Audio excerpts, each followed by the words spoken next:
안녕하세요. 사연에 빠지다의 DJ 민영입니다. 오늘 사연자님은 정신없이 팍팍한 현실에 치여 살다가 잊고 있었던 과거를 다시금 떠올리게 하는 사건이 있었다는데요. 과연 어떤 사연인지 들어보시겠습니다. 오늘도 두 가지 사연 준비되어 있는데요. 끝까지 들어주실 거죠? 그럼 오늘의 사연 바로 시작해 볼게요. 구독과 좋아요 잊지 말고 꾹 눌러주세요. 안녕하세요. 저는 50대 여자입니다. 어느새 제 나이가 벌써 반백살이네요. 저는 이 나이 정도 되면 아이들 다 키우고 남편이랑 편안하게 안정적인 가정을 꾸리고 살 줄 알았어요. 그런데 현실은 그렇지가 않네요. 저는 20대에 식당을 하기 시작해 지금까지 20년 넘게 가게를 하고 있어요. 지난 20년 동안 먹고 사느라 바빠 아이들 크는 것도 못 볼 정도로 정신없이 살았어요. 그러다 보니 저는 집, 가게 하며 제 인생이랄 게 없이 돈만 벌며 살았네요. 그런데 최근에 제 인생에 대해 다시 돌아보게 된 계기가 있었습니다. 저는 20대에 식당을 하기 시작했는데요. 젊은 나이에 쉽지 않은 결정이었지만 저에게는 선택권이 없었습니다. 당시에 부모님께서 뉴스에 나올 정도로 컸던 사기 사건의 가해자로 연루돼서 집안이 풍비박산이 났거든요. 부모님은 잘 알지도 못하면서 사기꾼에게 속아 바지 사장을 했어요.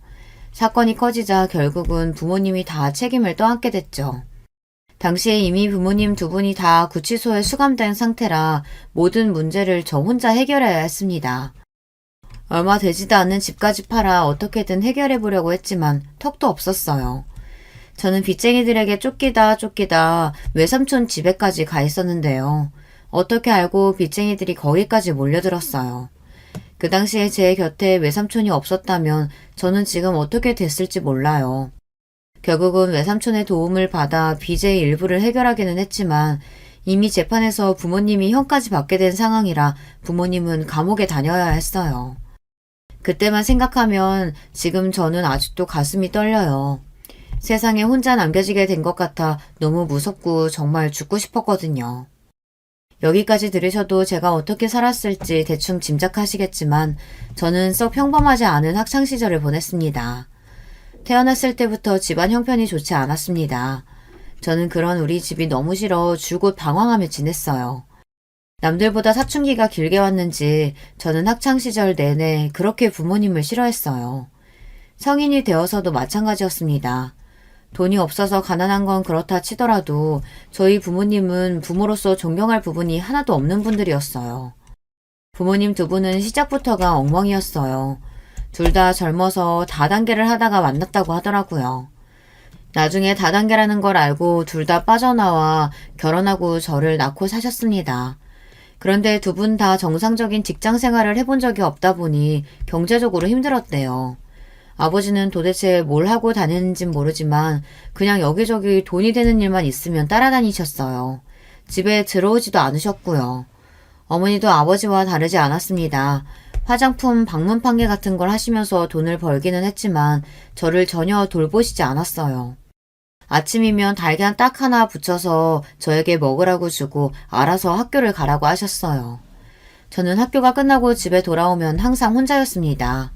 가끔 식당을 하느라 바쁜 외삼촌이 들려 밥도 해주고 용돈도 주시면 그렇게 좋았어요. 그래서 그런지 저에게는 부모님에 대한 기억보다 외삼촌과의 추억이 많아요. 외삼촌은 자주 보러 오진 못했어도 올 때마다 저를 애틋하게 생각하고 따뜻하게 대해주셨으니까요. 그리고 제 인생에 위기가 찾아올 때마다 외삼촌이 도와줬어요.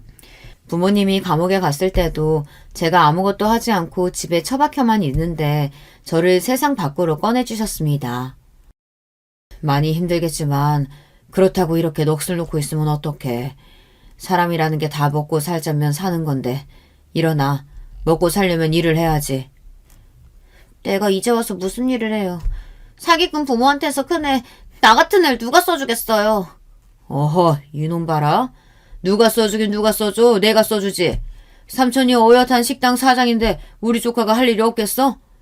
내일부터 가게로 나와. 삼촌이 다 가르쳐 줄 테니까.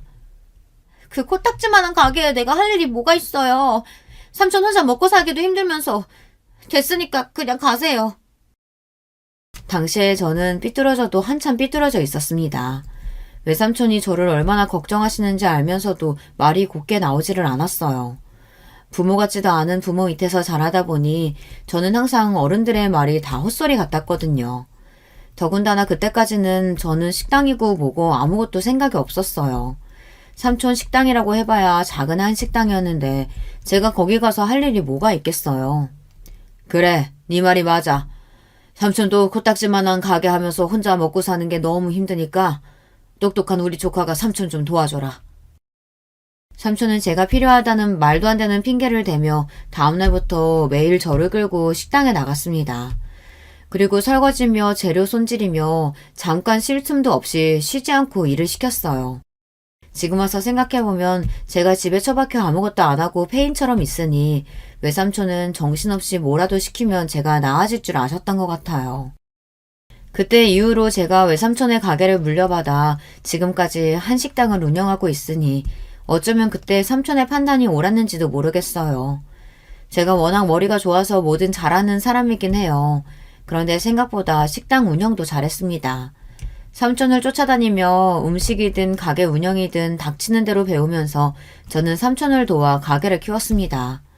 덕분에 제가 삼촌 가게에 들어온 지 채 3년도 되지 않아 원래 가게 규모의 10배가 넘는 정도의 큰 가게로 식당을 옮겼어요. 아예 저와 삼촌은 외곽에서 가게를 옮겨 고급 한정식집을 차렸습니다. 전혀 사업이든 음식이든 관심도 없었던 제가 가게가 슬슬 풀리니 나름 저도 재밌더군요. 물론 하루도 쉬지 못하고 정신없이 살기도 했어요. 제가 뭘 하나를 하면 아주 지독하게 파는 성격이거든요. 삼촌과 식당을 하면서 지금의 남편도 만났어요. 남편과 시댁 식구들이 식당 단골 손님이거든요. 특히나 시아버지께서 저희 가게 박대구이를 너무 좋아하셔서 한 달이면 4~5번씩 가게에 오셨어요. 심지어 남편은 평소에도 퇴근길에 가게에 자주 들러 아버지를 드리겠다고 박대구이를 포장하기도 했습니다. 그러다 보니 자연스레 남편과 가까워지며 연애도 하고 결혼까지 하게 됐습니다. 남편과 시댁 식구들은 모두 좋은 분들이에요. 저희 친정 이야기를 듣고도 편견 없이 저를 받아주셨습니다. 사실 시부모님을 뵙기 전에 긴장했거든요. 결혼이라는 게 남자 여자 둘이 좋아서 하는 거긴 하지만 양가가 다 같이 가족이 되는 일이잖아요. 평생 저도 부모님이 내 부모라는 게 창피하고 싫어서 어떻게든 도망가고 싶기만 했는데 생판 모르는 남편과 시부모님 앞에 저희 부모님을 소개한다는 게 너무도 싫었습니다. 아니나 달라요. 부모님은 부끄러운 줄도 모르고 시부모님들을 뵙자마자 자기들 살아온 이야기를 해대면서 억울하게 감옥에 가게 된 이야기까지 했습니다. 아니 글쎄 사람 사는 게 이게 다 팔자대로 흘러가기만 하는 게 아니더라고요. 나도 어릴 때는 부자 부모 밑에서 공주처럼 자라서 고생이라고는 모르고 살았는데 하필이면 남편이라는 인간을 어디서 이런 개뼈다구 같은 사람을 만나서 아휴 내 인생까지 싸잡아서 같이 꼬이는 거 순식간이더라고요. 어머니는 도대체 뭐가 재밌는지 푼수처럼 웃어대며 시부모님 앞에서 아버지 욕까지 해댔어요. 거기서 끝이 아니었습니다. 어머니의 말을 듣고 가만히 계실 아버지가 아니었어요. 이 옆에 내가 말하는 꼬락서니 봐. 나도 너 같은 여자 안 만났으면 지금 이 모양 이 꼴로 살지는 않았어. 저희 친정 부모님은 감옥에 다녀오고 나서도 정신을 못 차렸어요. 오히려 자신들이 억울하게 누명을 쓰고 감옥에 다녀왔다는 사실에 분노하며 그전보다 더 엉망으로 살았습니다.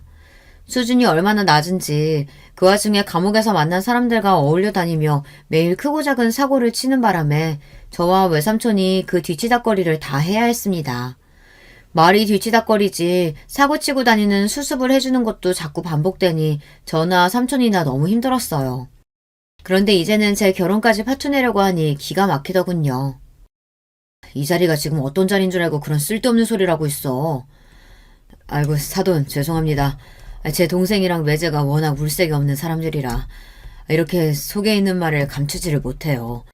제가 대신 사과드릴 테니 너그럽게 좀 이해해 주세요. 외삼촌이 아니었다면 저는 결혼도 못했을 수 있어요. 시부모님이나 남편이나 오랫동안 가게 단골이다 보니 외삼촌의 훌륭한 인성은 진작부터 알고 계셨습니다. 결혼도 안 하고 조카인 저를 일찍이 걷어 키우다시피 하셨으니 그 사실을 다 알고 계시다 보니 저희 집안 사정도 다 알고 있었죠.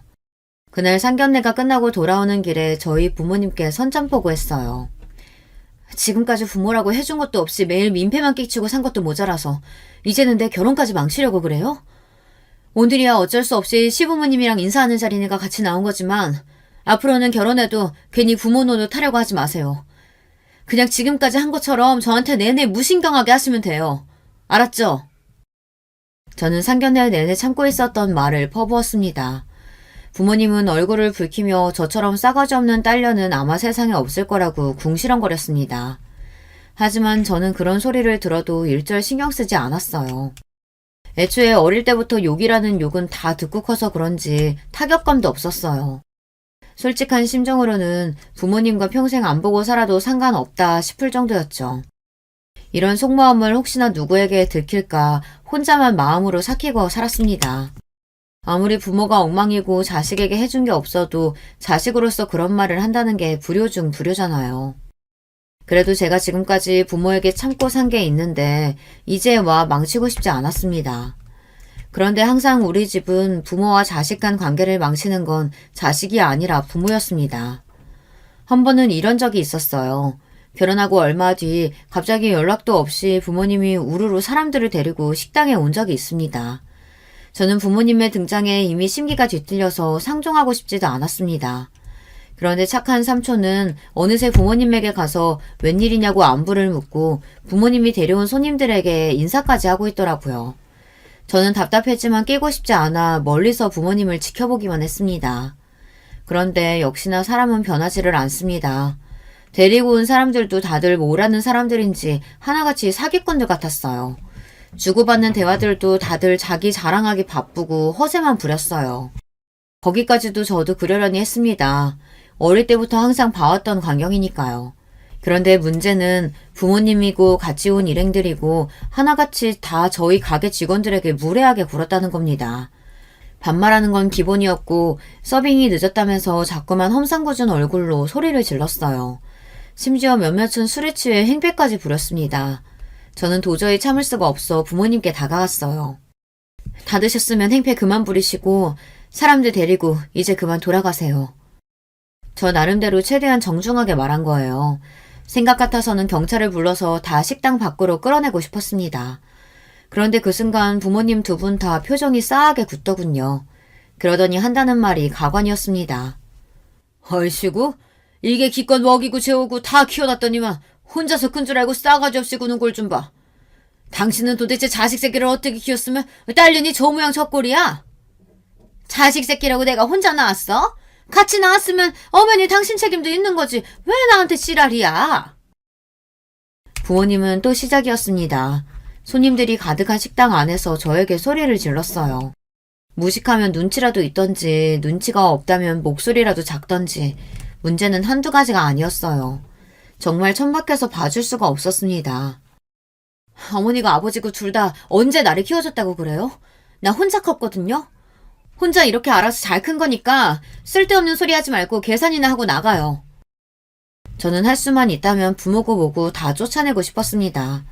하지만 어쩌겠어요. 보는 눈도 많으니 저도 지식인답게 굴어야죠. 그런데 부모님은 애초에 말이 통하는 분들이 아니었어요. 술도 한잔 했겠다. 이미 소리도 지를 만큼 질렀겠다. 부모님은 애초에 돈을 낼 생각이 없었죠. 저도 평소 같았으면 돈 안 받았을 거예요. 그냥 한시라도 빨리 다 나가기를 바랬을 테니까요. 그런데 그날은 유독 부모님의 행동에 화가 났습니다. 간신히 붙잡고 있던 이성의 끈이 끊어지고 말았어요. 어머, 이년 이거 말하는 것 좀 봐? 너 부모한테, 지금 부모한테 돈을 받겠다는 거야? 와, 세상에 피도 눈물도 없는 년. 순간 어머니의 말에 저도 모르게 이성을 잃었습니다. 도대체 자기들이 나한테 해준 게 뭐가 있다고 이제 와서 부모 노릇을 하려는 건지 이해가 되지 않았어요. 기가 막혀서 말문이 다 막히네. 당신들이 부모라고 낳아준 거 말고 나한테 해준 게 뭐가 있다고 이래. 이 가게 외삼촌이랑 나랑 둘이 개고생하면서 이뤄낸 거야. 당신들하고는 아무 상관없다고. 그러니까 다시는 여기 찾아올 생각도 하지 말고 내 앞에 나타나지도 말아요. 저는 어디서 그런 용기가 나왔는지 모르겠어요. 사실 지금까지 살면서 부모라는 사람들에게 화도 내고 싶고 욕도 퍼붓고 싶었는데 자식으로서 최소한의 양심으로 꾹꾹 누르며 살았습니다. 마음속으로는 부모라고 생각조차 하지 않았어요. 그런데 그날에서야 제 속에 있던 울분이 폭발하고 말았습니다. 저는 결국은 그날 부모님과 손절했어요. 외삼촌은 그래도 그게 천륜인데 제 마음처럼 마음대로 되는 게 아니라고 했지만 제 생각은 달랐습니다. 천륜이든 뭐든 그것도 일말의 추억이나 정이 있어야 가능한 말이지.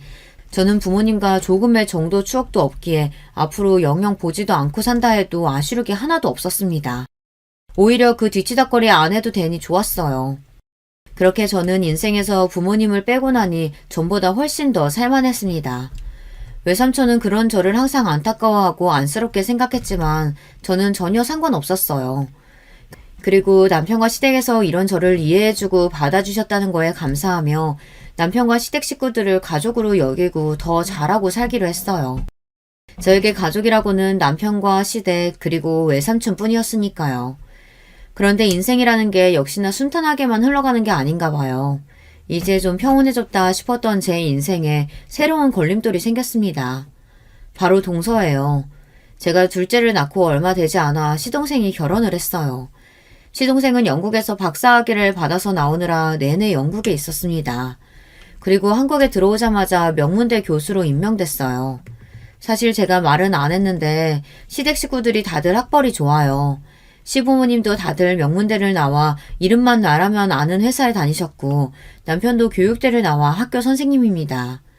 제가 살아온 인생과는 달리 시댁 식구들은 다들 우여곡절 없이 평범하고 무난하게 살아온 사람들이라 그런지 매사에 긍정적이고 다른 사람을 깎아내리지 않아요. 저는 처음부터 시댁 식구들이 좋았어요. 저처럼 조건도 좋지 않고 부족한 사람을 무시하거나 홀대할 수도 있는데 시댁 식구들은 다들 잘 대해줬거든요. 오히려 저와 외삼촌을 대단하게 생각해주고 존중해줬습니다. 그런데 새로 들어온 동서는 그렇지 않았습니다. 동서는 시동생하고 소개팅에서 만나 결혼했어요. 동서는 직업이 의사예요. 원래 의대를 나온 건 아니었는데 대학에 들어가고 나서 너무 의사가 되고 싶어 다시 수능을 봐서 지방 의대에 들어갔습니다. 남들보다 조금 늦게 의사가 돼서 그런지 동서는 나이를 먹고도 자기 학벌과 직업에 자부심이 굉장해요. 제가 오랫동안 장사를 하다 보니 사람을 처음 보면 웬만하면 그 사람 성격을 알거든요. 저는 동서를 처음 만났을 때부터 좀 불편했습니다.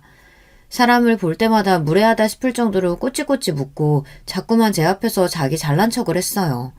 처음 만났을 때부터 그랬습니다. 동서와 시동생이 결혼하기 전에 동서와 저는 저희 가게에서 처음 만났어요. 시동생의 가게에 밥을 먹으러 왔는데 옆에 있는 여자를 여자친구라며 제게 소개하더라고요. 당시에 제가 조금 바빴어요. 다른 지역에 분점을 내기로 해서 직원들과 회의하느라 정신없이 바빴죠. 그래서 잠깐 인사만 하고 따로 이야기를 많이 나누지는 않았습니다. 그러다 식사를 마치고 돌아가는 길에 시동생이 차를 가지러 간 사이 잠깐 이야기를 나눴어요. 그런데 저는 아직도 그때 동서와 나눴던 대화가 잊혀지지를 않습니다. 의사라더니 생각보다 좀 특이하다고 느꼈거든요. 얻어먹으러 온 건 아닌데 계산을 안 받으셔서 괜히 죄송하네요. 제가 원래 어디 가서 밥 얻어먹고 다니는 사람이 아니거든요. 나중에 병원 동료들이랑 한번 와서 많이 팔아드릴게요. 시동생이랑 여자친구이니 저는 당연히 계산을 안 받았습니다. 그런데 동서는 아무래도 마음이 쓰였는지 저에게 따로 와서 인사를 하더라고요. 아니에요. 앞으로 가족이 될지도 모르는 사이인데 언제든 오면 제가 밥은 대접할 수 있죠. 에이, 얘기 들어보니까 요즘 자영업자들 다 힘들다고 난리던데. 그렇게 장사해서 언제 돈 벌겠어요? 원래 장사는 있는 사람들 상대로 장사해야 안 망하는 거예요. 제가 주변에 아는 병원 교수님이나 의사 동료들한테 홍보 많이 할게요. 기분 탓인지 몰라도 동서는 저보다 나이도 훨씬 어린데도 뭔가 자꾸 저를 가르치려는 것처럼 말하는 것 같았어요. 그날은 저도 잠깐 만나 이야기를 나눈 정도이니 그냥 그러려니 하고 고맙다고 하고 넘어갔습니다. 사람을 잠깐 보고 어떻게 다 판단하나 싶어서요. 그런데 기분 탓이 아니었습니다. 동서는 저와 잘 맞지 않았어요. 사실 맞지 않는 정도가 아니라 불쾌할 때가 많았습니다. 한 번은 그런 적이 있었어요. 동서와 시동생이 결혼한 이후 시댁 식구들과 식사 자리에서 동서와 만난 적이 있었습니다. 사실 동서는 의사라 병원 일이 바쁘다 보니 시댁에 일이 있어도 잘 오지 않았어요. 항상 시동생을 통해서 동봉투만 보내는 것 같더니만 그래도 그날은 시어머니 생신이라고 신경이 쓰이긴 했는지 오긴 왔더라고요. 그런데 그날 동서는 유난히 좀 이상했습니다. 시어머니 생신이라 저는 선물로 시어머니께서 평소 갖고 싶다고 하셨던 안마 의자를 남편과 상의해서 미리 주문해 뒀습니다. 그래서 그날 마침 배달이 왔어요. 아이고, 내가 이러려고 말한 게 아닌데 괜한 소리를 해서 자식들 부담스럽게 만들었구나. 저도 시어머니께서 그 정도로 좋아하실 줄은 몰랐는데 안마 의자를 보시고 너무 좋아하시더라고요. 저와 남편은 잘했다 싶어서 뿌듯해하고 있었습니다. 그런데 그 모습을 보고 동서가 약간 빈정이 상했나 봐요. 어머니께서 안마의자 이야기하셨으면 저한테도 미리 귀뜸해 주시죠. 그랬으면 저도 같이 했을 텐데. 형님 그렇게 안 봤는데 은근 여우세요. 형님 혼자 어머니 사랑 독차지하고 싶으셨어요? 동서는 실실 웃으면서 말했지만 그 말 속엔 뼈가 있는 것 같았습니다. 동서가 언제 시댁에 일 있다고 얼굴 비춘 적이 있어야 말이지. 매일 얼굴은 보지도 못하고 돈 봉투만 보내는데 내가 동서한테 상의할 시간이 어딨어. 저도 어디 가서 당하는 성격은 아니에요. 더군다나 동서처럼 평생 공부만 한 사람한테 질 이유가 없었습니다.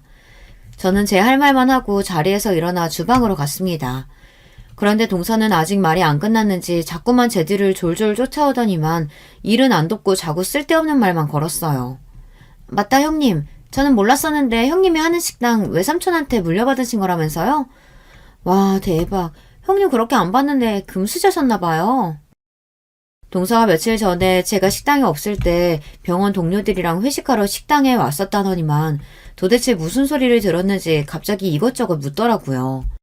그거야 그렇다 치고 아무리 궁금해도 동서가 저더러 금수저니 어쩌니 하는데 그 소리는 좀 듣기 거북했습니다. 물려받은 건 아니고 외삼촌이 식당을 원래 하고 계셨었는데 내가 일 좀 배우러 들어갔다가 지금은 아예 외삼촌이랑 같이 운영하고 있어. 저는 애써 웃으며 대답했습니다. 동서가 원래 눈치가 좀 없고 궁금한 게 있으면 잘 넘어가지 못하는 사람이라는 건 결혼하고 몇 년 동안 겪으면서 대충 알고 있었거든요. 동서는 그날도 뭐가 그렇게 궁금한 게 많은지 쉬지 않고 꼬치꼬치 캐물었어요. 형님도 외삼촌 결혼도 안 하시고 솔로시라면서요? 그럼 당연히 다 형님 거 되는 거죠 뭐. 거기다가 외삼촌이 할 때 작은 식당이었는데 형님이 들어가고 나서 식당이 그렇게 유명해진 거라면서요. 동서는 도대체 무슨 소리를 하고 싶은 건지 자꾸 식당에 대해서 물었어요. 저는 대충 타이밍이 좋았다고 원래 외삼촌 음식 솜씨가 옛날부터 입소문이 나 있었다고 둘러댔습니다. 그러자 동서가 대뜸 제게 하는 말이 경영학과를 나왔답니다. 제가 장사에 일가경이 있는 게 그런 것 같다고요. 아니, 난 사정이 있어서 대학은 못 나왔어. 20대 때 좀 방황하던 시기가 있었는데 그때 삼촌이 같이 해보자고 해서 장사 시작한 거야. 제 말에 순간 동서는 못 들을 말을 듣기라도 한 것처럼 눈을 동그랗게 뜨고 입을 벌렸습니다. 그러더니 순간 입술을 삐죽거리더라고요. 어머, 그럼 형님이 요즘 그 기하다는 고졸이세요? 와, 대박. 저 사회 나와서 고졸은 처음 봐요. 요즘은 개나 소나 다 가는 게 대학인데 왜 못 갔어요? 순간 저도 모르게 미간이 구겨졌습니다. 그제야 동서와 이야기를 하다 보면 왜 자꾸 불편한 기분이 드는지 알겠더군요. 동서는 상대방 기분 같은 건 전혀 신경 쓰지 않고 자기 하고 싶은 말만 하는 성격이었어요. 동서는 눈치도 없이 도대체 뭐가 재미있는지 자기 혼자 껄껄 웃었습니다. 저더러 귀하디 귀한 고졸이라면서 신기하다네요. 형님은 좋겠어요. 남들은 20대 내내 취직하느라 공부하느라 정신없이 바쁘게 사는데 형님은 고졸 주제에 운 좋아서 사장 소리까지 들으면서 매일 마음대로 해도 되고 저도 이럴 줄 알았으면 공부하지 말고 부모님께 그냥 가게나 하나 차려달라고 할 걸 그랬어요. 명색이 의사라는 사람이 어쩜 저렇게 꼬여도 단단히 꼬였나 싶었어요. 동서는 아무래도 제가 마음에 들지 않는지 말을 빙빙 돌리며 깐족거렸죠. 저는 이러다가 동서랑 괜히 감정 싸움이라도 하게 될 것 같아 대충 말을 돌렸습니다. 동서가 공부만 해서 뭘 모르나 본데 장사라는 게 쉬운 일이 아니야. 그냥 직장 생활하며 월급 받는 게 제일 좋은 거야. 제 말에 동서는 아직 할 말이 많이 남았는지 입술을 삐죽였지만 제가 얼른 자리를 피하고 나왔습니다. 동서가 들어오기 전까지 저는 시댁 식구들과 조금도 문제가 없었는데 동서가 들어오고 나서 자꾸만 티격태격 문제가 생기니 저도 만날 때마다 신경이 예민해지고 곤두서더라고요. 그런데 동서는 항상 그런 식이었어요. 별일 아닌 일도 별일을 만드는 이상한 재주가 있었습니다. 한 번은 저희 큰애 생일이라 시동생이 택배로 선물을 보내줬더라고요. 저는 고마워서 가게 문을 닫고 퇴근하는 길에 잠깐 시동생네 집에 들렀습니다. 가게에 좋은 갈비가 들어왔다길래 양념갈비를 재워서 가지고 갔어요. 시동생이 제가 만든 갈비를 좋아하거든요. 저는 가는 길에 갈비만 주고 가려고 시동생에게 전화를 했습니다. 그런데 시동생이 일이 많아 아직 학교라고 집에 두고 가라더라고요. 동서가 집에 있다고요. 저는 동서만 있는 집에 가기 좀 껄끄러웠지만 그래도 후다닥 갈비만 주고 가야겠다 싶어 동서내에 들어갔습니다. 그런데 동서가 자다가 깼는지 얼굴이 푸석한 게 별로 안 좋더라고요. 저는 그런 동서가 걱정되어 동서에게 일이 많냐고 한마디 했습니다. 그런데 동서가 본인이 기분이 안 좋았는지 굳이 안 해도 될 말을 하더군요. 뻔히 바쁜 거 알면서 피곤해 죽겠는데 이 시간에 뭐하러 이런 건 가지고 오세요. 갈비야 먹고 싶으면 그냥 사 먹으면 되는 건데. 순간 제가 못 올 때라도 온 줄 알았습니다. 아무리 피곤하고 귀찮아도 사람이 다 생각해서 가져다 준 건데 꼭 이렇게 사람을 앞에 두고 무한하게 해야 하나 싶어서요. 동서 피곤한데 내가 괜히 귀찮게 했나 보네. 미안해.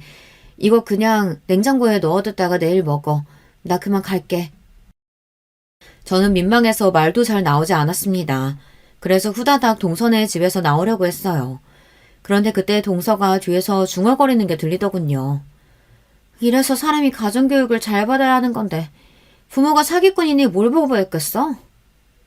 순간 저는 제 두 귀를 의심했습니다. 정말 동서가 제게 한 말이 맞나 싶어서요. 저는 획 몸을 돌려 동서를 쏘아봤습니다.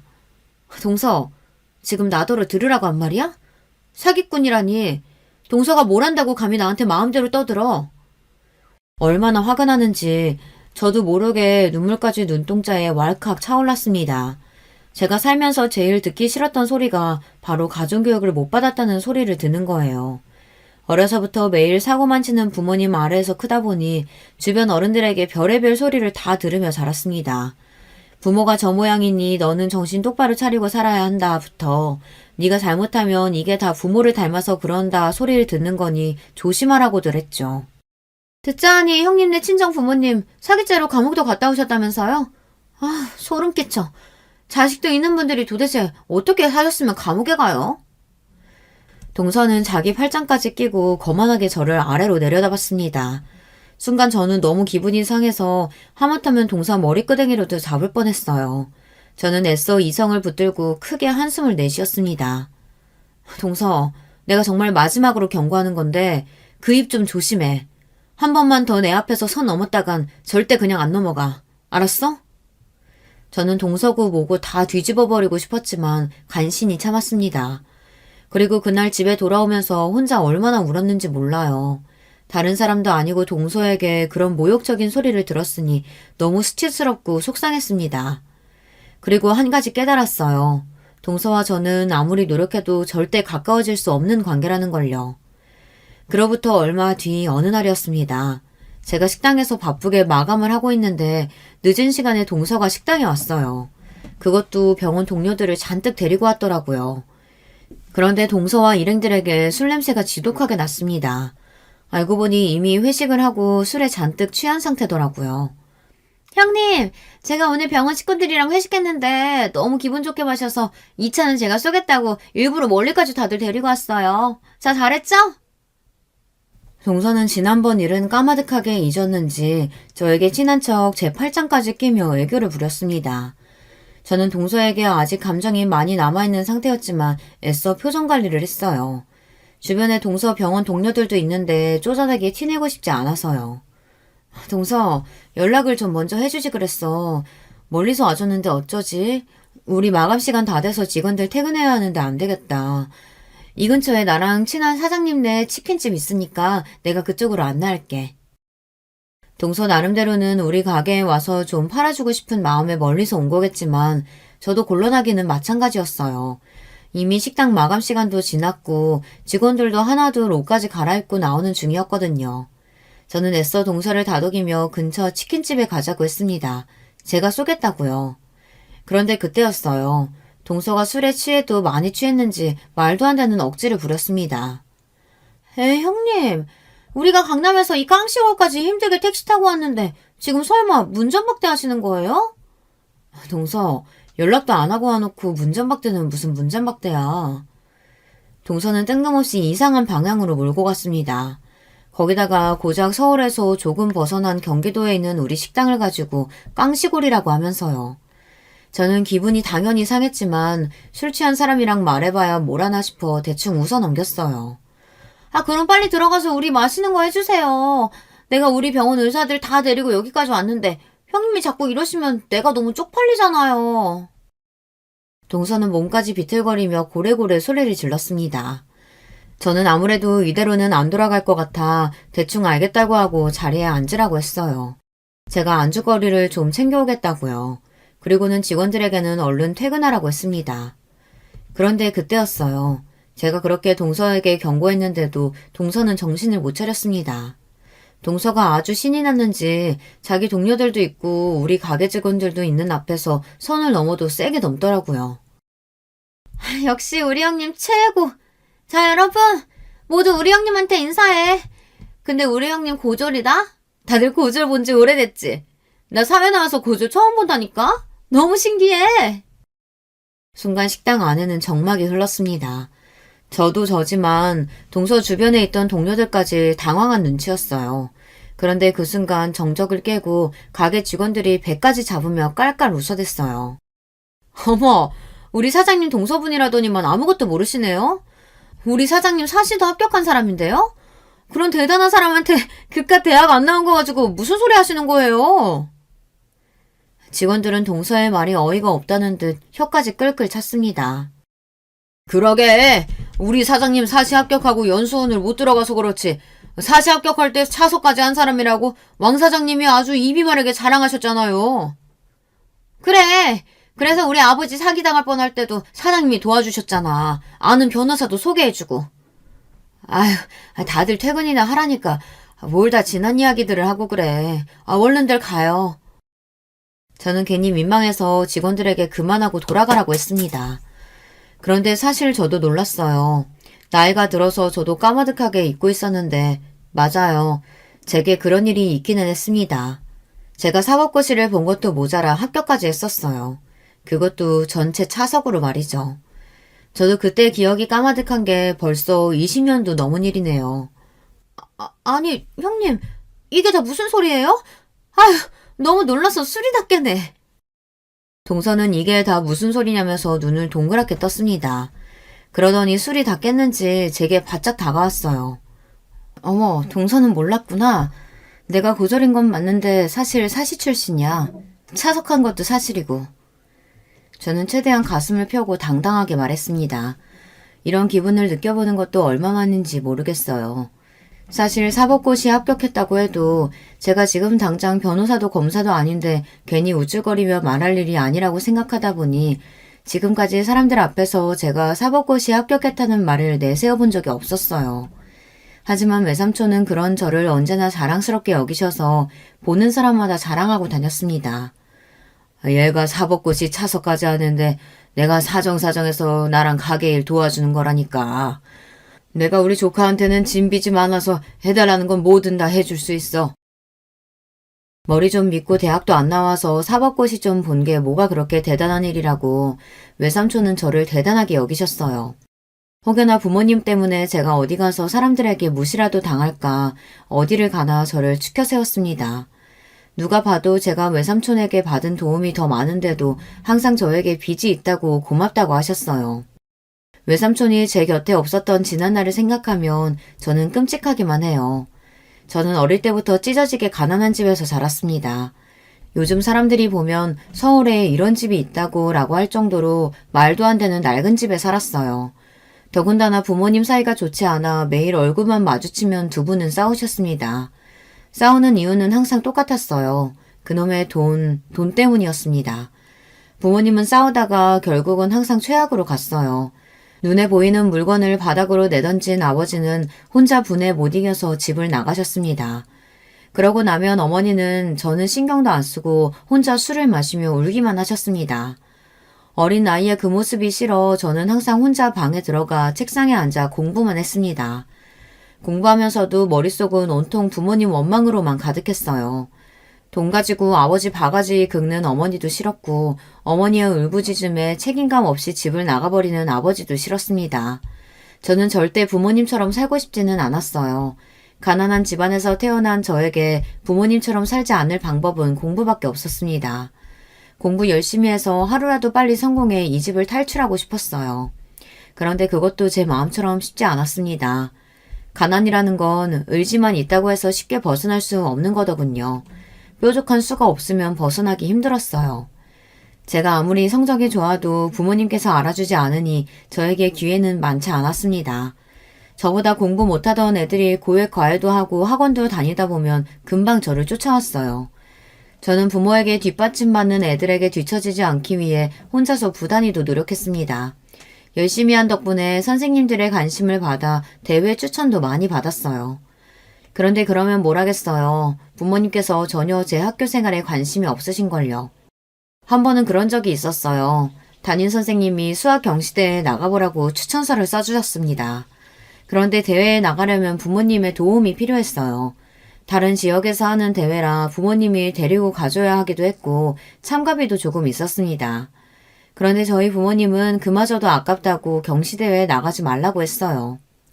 평일에 학교까지 빠지고 경시대회는 무슨 경시대회 나간다 그래.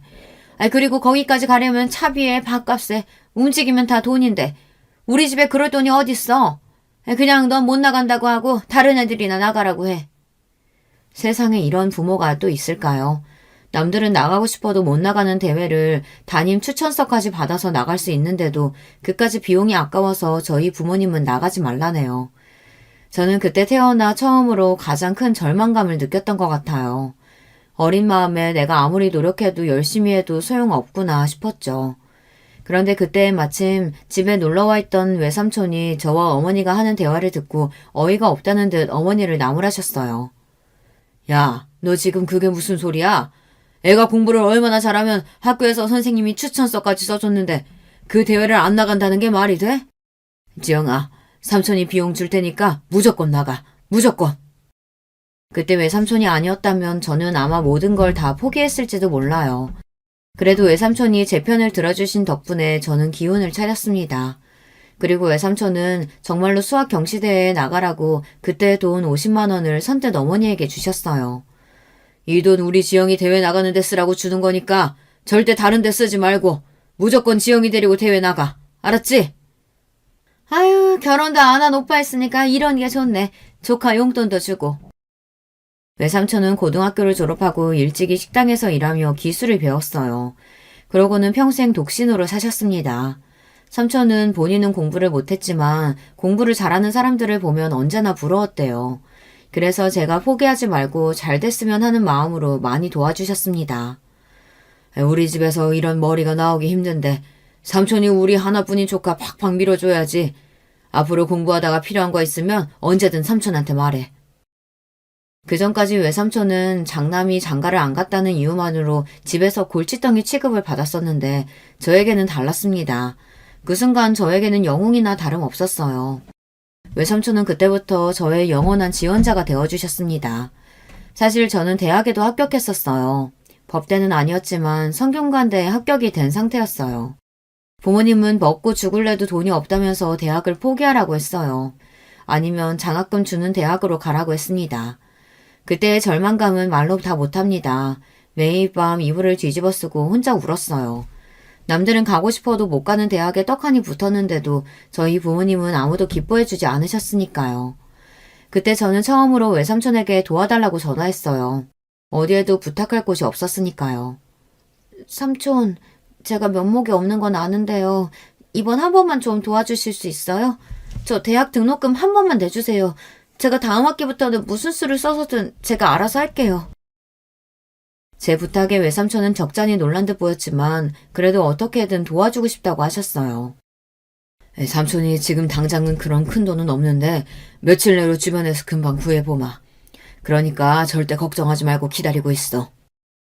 저는 몇 날 며칠 고민 끝에 외삼촌에게 힘들게 말한 거였어요. 그런데 저는 말을 해놓고도 내가 괜히 말을 했나 싶어 외삼촌에게 죄송했습니다. 결혼도 안 하고 혼자 식당하면서 사는 삼촌 사정 뻔히 다 아는데 제가 괜히 삼촌에게 부담을 주고 힘들게 한 것 같아서요. 며칠 뒤 말도 안 되는 일이 벌어지고 말았습니다. 등록금 낼 기간이 다 끝나가는데 외삼촌에게 연락이 없었어요. 저는 아무래도 삼촌도 돈을 구하지 못했나 싶어 대학을 포기하려던 참이었습니다. 서운하지도 않았어요. 사실 저를 낳아준 부모도 외면하는 일을 삼촌이 해준다는 게 말이 되지 않았으니까요. 그런데 등록금 납부일 마지막 날 저녁에 외삼촌에게 연락이 왔습니다. 대학 등록금 냈냐고요. 저는 돈이 없는데 어떻게 등록금을 내냐고 그냥 포기했다고 했습니다. 제 주제에 대학을 가봐야 뭐 하겠냐고요. 그러자 외삼촌께서 버럭 소리를 지르며 그게 도대체 무슨 소리를 하는 거냐고 오히려 화를 냈습니다.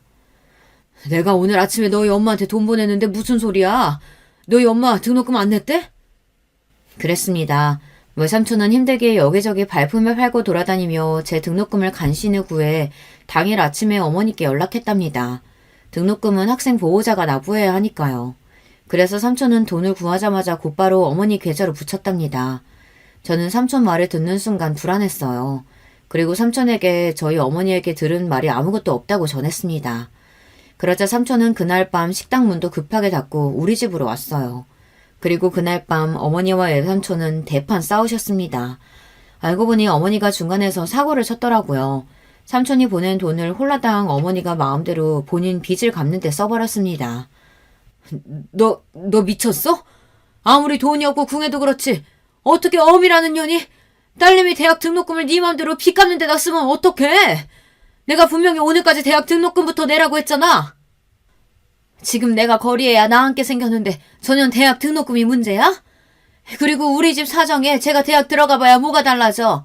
하루라도 빨리 정신 차리고 나가서 먹고 살 방법을 생각해야지. 그 순간 외삼촌은 제가 너무 불쌍해서 눈물이 다 펑펑 쏟아졌답니다. 본인은 결혼도 안 하고 자식도 없지만 자기 뱃속으로 낳아놓고도 세상에 어떻게 저런 부모가 다 있나 싶었대요. 삼촌은 제가 너무 불쌍하고 안쓰럽다는 말만 밤새도록 하다가 무슨 생각이 드셨는지 갑자기 저에게 짐을 싸라고 했습니다.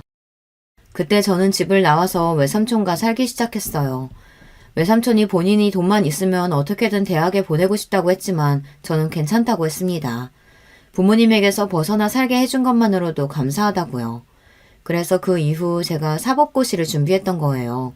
외삼촌이 제 머리가 아깝다고 사법고시 시험이라도 해보라고 했거든요. 그때부터 저는 2년 정도를 외삼촌 밑에서 지내며 꼼짝없이 공부만 했습니다.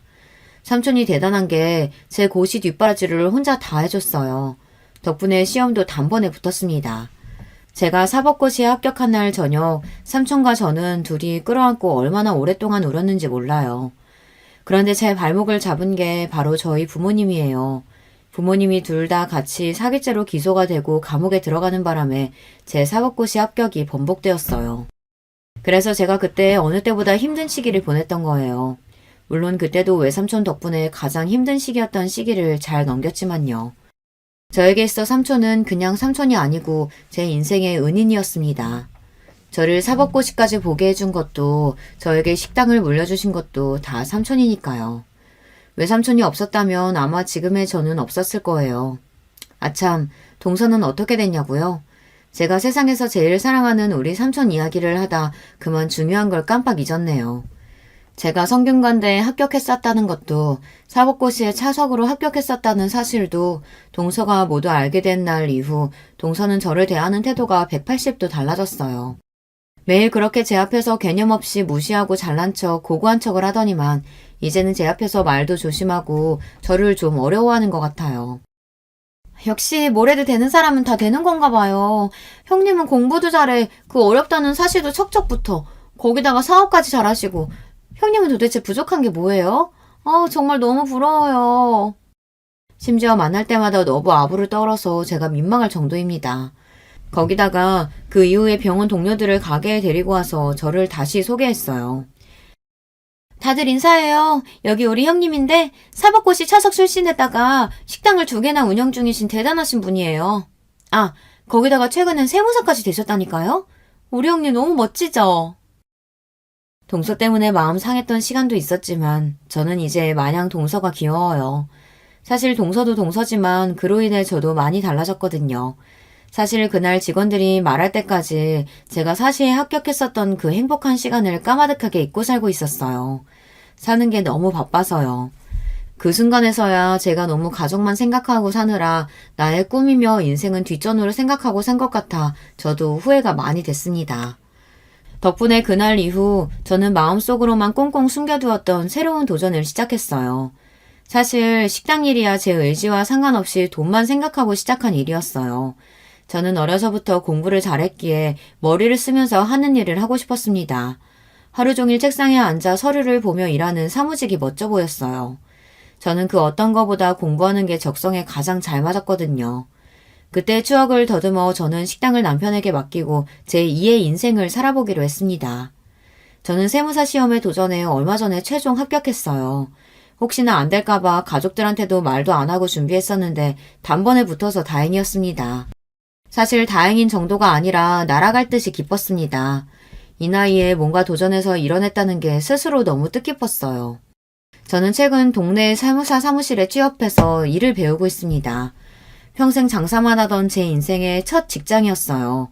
나이도 있고 사회 경험도 많지 않으니 분명 힘들고 지칠 때가 있겠지만 그래도 늦지 않게 해보고 싶었던 일에 도전할 수 있어서 너무 뜻깊고 좋아요. 요즘처럼 아침에 일어나는 게 기대되고 즐겁게는 살면서 처음입니다. 어쩌면 이게 다 동서 덕분인지 모르겠어요.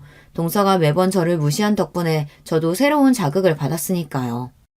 저는 현재 어느 때보다 가장 행복합니다. 이런 저의 새로운 인생 이막 응원하는 글 댓글로 남겨주시면 읽어보고 기운 내서 더 열심히 해볼게요. 여러분들께서도 하고 싶은 게 있으시다면 나이 좀 들었다고 주저하지 마시고 저처럼 한번 더 도전해보시길 바랄게요. 지금까지 저의 인생 이야기 들어주셔서 감사합니다. 여러분의 가정도 항상 편안하시길 바랄게요. 여러분, 두 번째 사연 시작하기 전에 좋아요, 구독 꼭 눌러주실 거죠? 그럼 두 번째 사연 바로 시작합니다. 여러분, 여러분에게 가장 소중한 인간관계는 무엇인가요? 제게 가장 소중한 인간관계는 바로 가족이었습니다. 가족이야말로 가장 소중하고 믿을 수 있다고 생각했죠. 하지만 지금은 모든 관계를 다 정리하고 혼자 살고 있습니다. 이야기를 시작하려고 하니 어디서부터 시작해야 할지 막막하지만 하나씩 풀어내보겠습니다.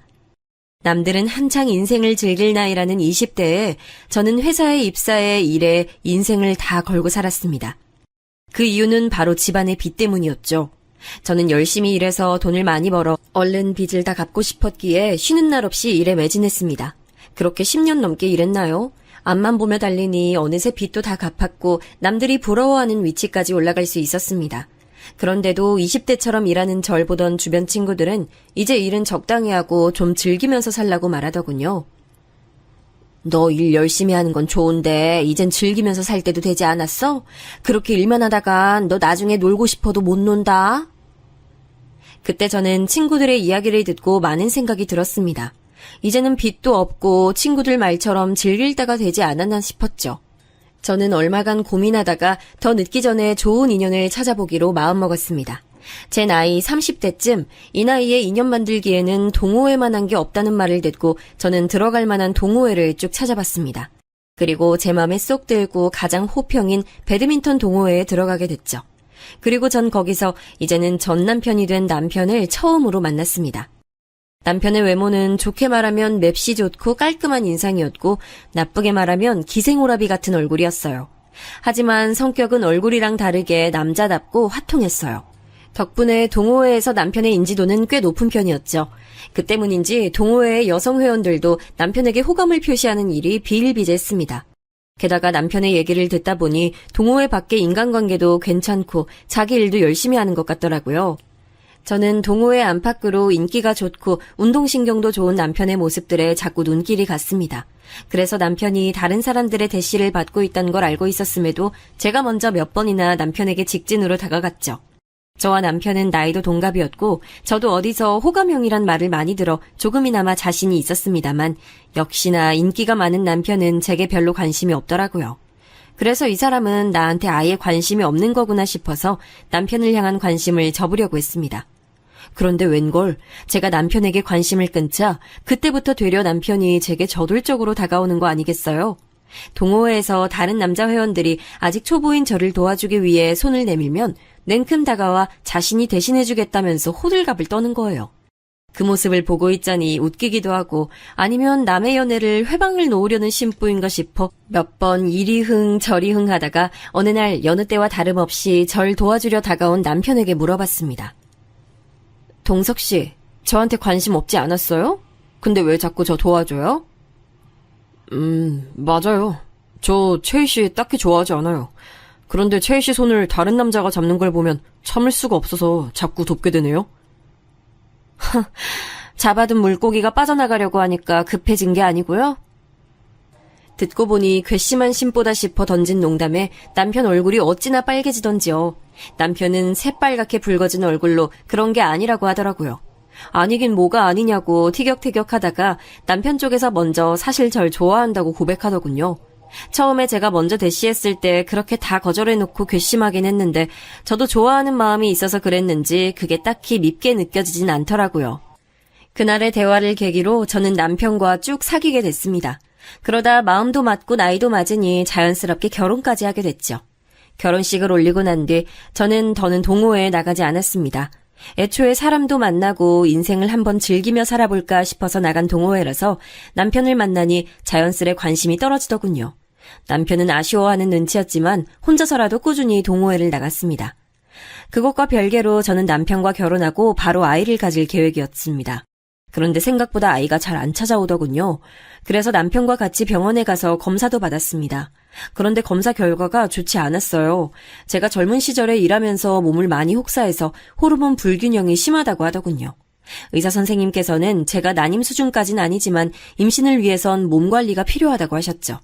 결국 저는 몸조리를 위한 약을 처방받고 회사도 그만두기로 했습니다. 남편도 제게 자기 가게 수익으로 우리 둘 다 걱정 없이 먹고 살 수 있으니 이참에 푹 쉬면서 건강관리에 힘쓰라고 했죠. 몸관리를 시작하면서 저는 집에 혼자 있는 시간이 많아졌는데 그때 좀 쓸쓸하고 외로웠습니다. 매일 일에 매진하며 시간을 보낸 터라 일을 안 하니 혼자 있는 시간이 어색하기도 했어요. 그렇다고 친구들을 만날 수도 없었습니다. 제 나이대의 친구들은 다 가정이 있고 아이도 키우고 있어서 시도 때도 없이 만나자고 조르기 어려웠습니다. 부모님께서 가까이 살고 계셨다면 혼자라도 자주 찾아갔을 텐데 저랑 남편이랑 사는 곳이 친정이랑 극과 극이라 너무 멀어서 자주 가기도 어려웠죠. 그때 사무치는 외로움에서 저를 끌어내준 게 동서들이었어요. 남편에게는 2명의 남동생이 있었는데 둘 다 남편보다 먼저 결혼을 했습니다. 그래서 제가 결혼할 때 저에겐 이미 2명의 동서가 있었죠. 처음엔 동서들이 어색했습니다. 왜냐면 저랑 성격이 많이 달랐기 때문이에요. 저는 남에게 먼저 말 걸고 치대는 성격이 아닌데 둘째 동서는 굉장히 활발하고 웃음도 예쁘고 타인에게 먼저 스스럼 없이 다가가는 성격이었습니다. 셋째 동서는 둘째 동서에 비해서는 차분했지만 그래도 밝은 성격에 이야기하는 걸 좋아하는 성격이었고요. 시부모님께선 싹싹한 둘째 동서를 좋아했고 굉장히 믿고 계신 것 같았습니다. 결혼 후 시어머니께서는 집안일은 둘째에게 들으라고 말씀하시기도 했습니다. 둘째가 집안도 잘 챙기고 어른들에게도 참 잘한다고 하시면서요. 남편도 둘째 동서가 부모님께 참 잘한다고 하면서 칭찬을 해서 조금 기분이 이상했지만 그만큼 좋은 사람이구나 생각했습니다. 그래서 몸 관리를 하면서 외로움을 느낄 때마다 동서들과 많은 시간을 같이 보냈습니다.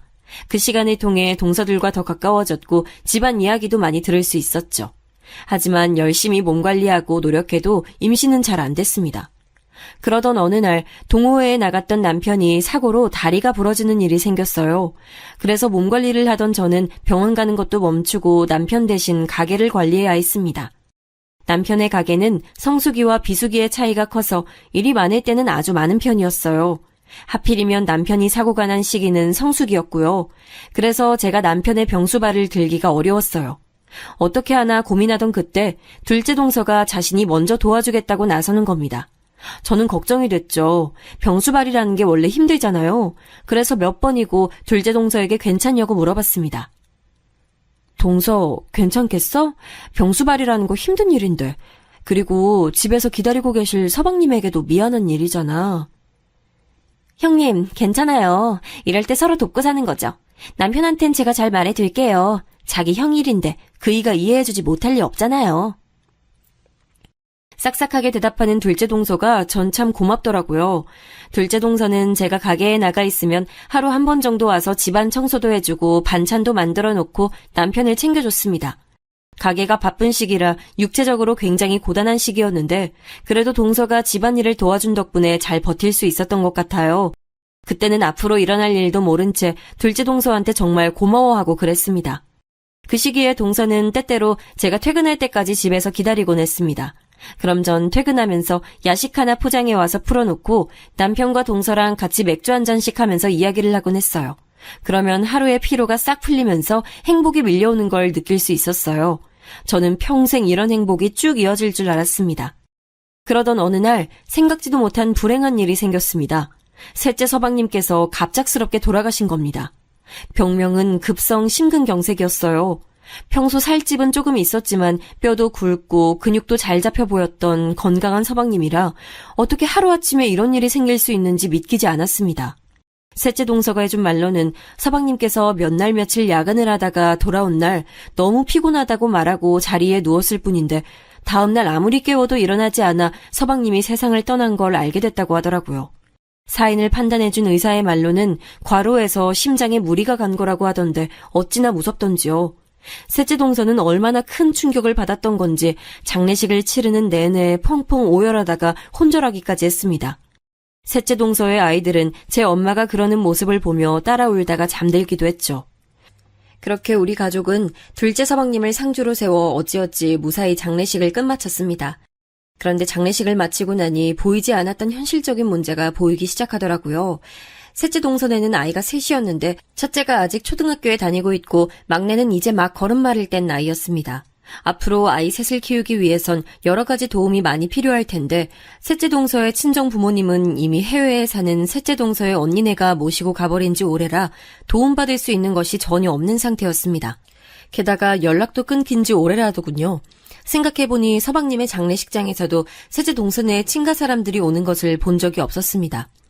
셋째 동서의 말을 들어보니 의탁할 만한 다른 친척들도 없는 가정 환경에서 아이들 학교랑 장례를 어떻게 챙겨야 할지 그리고 이제 어떻게 살아야 하는지 고민이 많아 보였습니다. 듣고 있던 제가 다 막막해질 정도였죠. 그래서 장례식을 끝마친 이후에 저는 억지로 시간을 내서라도 둘째 동서랑 같이 자주 셋째 동서를 찾아갔습니다. 그때마다 셋째 동서가 힘없이 저와 둘째 동서를 맞이해주는 걸 볼 때마다 마음이 짠해지더라고요. 어느 날 기운을 내라고 말을 하니 셋째 동서가 장례식 이후부터 꾹 닫고 있던 입을 열고 속풀이를 하더군요. 네, 힘내야죠. 그래야 하는데 형님, 저 너무 힘들어서 주택대출 이자도 내야 하고 아이들한테 들어가는 돈도 만만치 않은데 너무 막막해요. 지금 저축해둔 거랑 적금해둔 거 전부 깨서 다 쓰고 있는데 언제까지 버틸 수 있을지도 모르겠고 게다가 경력이 단절돼서 취직도 잘 안 돼요. 저 이제 어떡하죠, 형님?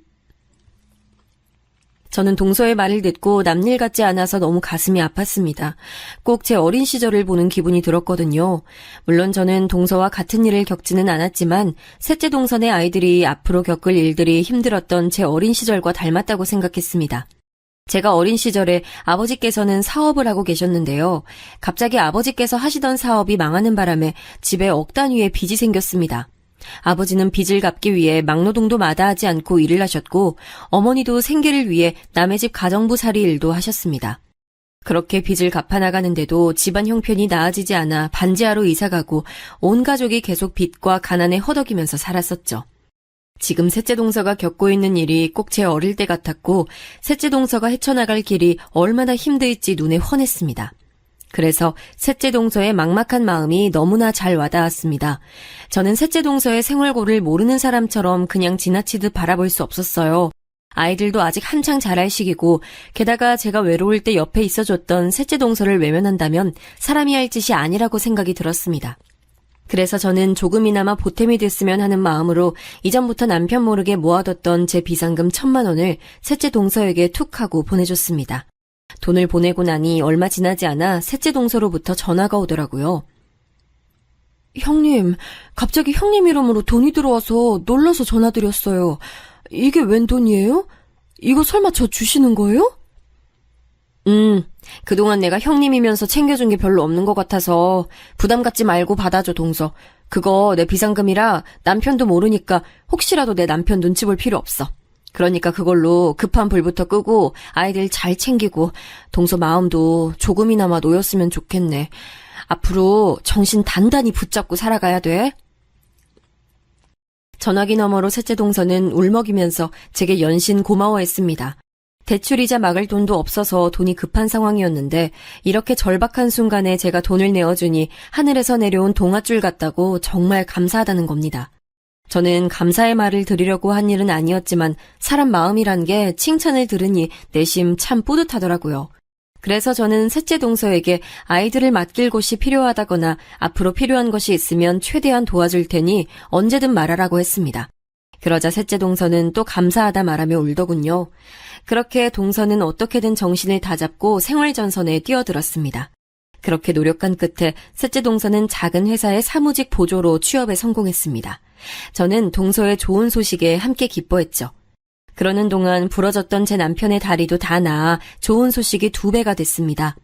남편은 서방님이 돌아가신 뒤 정말 많이 슬퍼했었는데 그래도 집에서 가만히 쉴 수는 없다며 다시 가게 일을 맡겠다고 하더군요. 모두에게 슬픔이 남아있었지만 천천히 조금씩 모든 게 제자리를 찾아가는 것 같았습니다. 몸이 가뿐해진 남편은 다시 가게를 맡아서 이어가고 저도 다시 몸조리를 시작하기로 했죠. 그러던 어느 날 셋째 동서가 제게 할 말이 있다면서 만나자고 했습니다.